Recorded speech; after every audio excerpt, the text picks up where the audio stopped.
Well, story. it's official. About a half an hour ago, the state of California's electors gave Joe Biden the 270 votes needed to formally become president-elect. Michigan electors did their part this afternoon, voting to give Biden our state's 16 electoral votes. But there was some controversy leading up to the vote.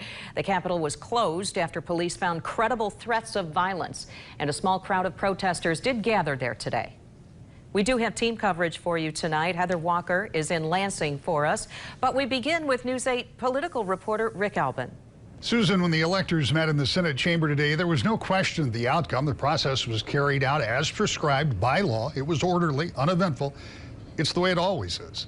What is different is everything that has transpired since November 3rd on the way to the electors casting their ballots. But today, like they have every 4 years, the electors cast their ballots according to the way the election was certified by the Board of Canvassers.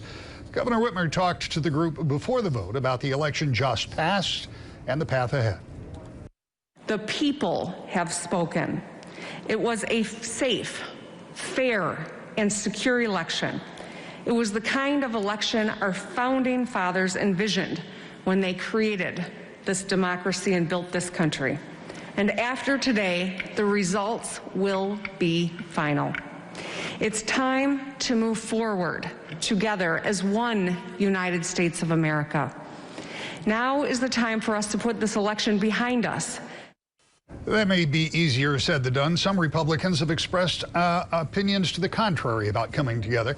But Republican Senate Majority Leader Mike Shirkey did issue a statement today that said it was time to accept the will of the majority.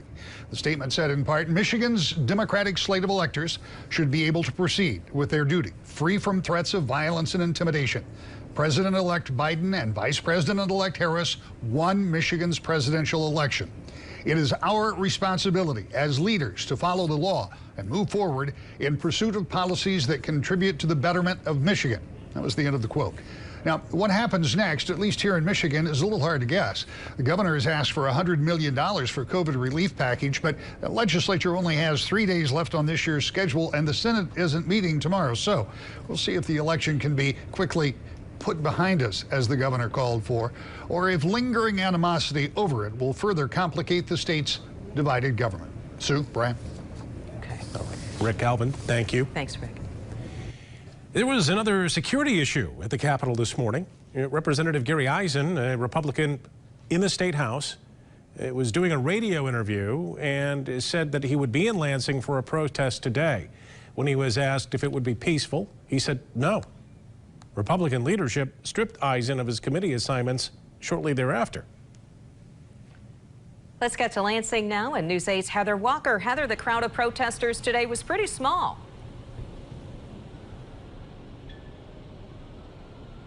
Yes, state police out in full force today following that threat to the state capitol.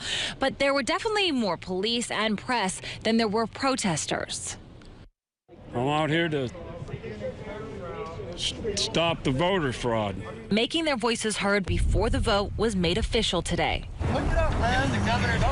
A group of less than 20 shouted over a megaphone, waved Trump flags, and held signs. Some saying today's protest won't change the vote, but it will create some future change that they didn't care to share. That's all I'm going to say. I've been sworn to secrecy. Others came out in support of the process. I'm happy that I voted in every election, and I cannot believe that some people still don't believe what happened. They're negating my vote, my mother's vote, everyone in my family, everyone across the state of Michigan. Despite threats to the Capitol, the electors voted in person today. Police escorts assured they arrived safely. Thank you. Thanks for the escort.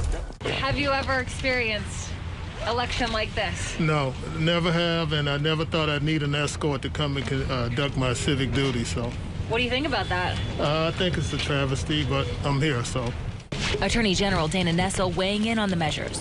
What do you think about this process today? Everyone getting escorted by police? Kind of crazy.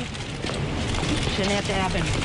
At one point, Republican electors tried getting into the Capitol, but were turned away by state police. And thankfully, that interaction was just short and peaceful. Despite all of the changes, this process was able to play out safely. Reporting from the state capitol, Heather Walker, News 8.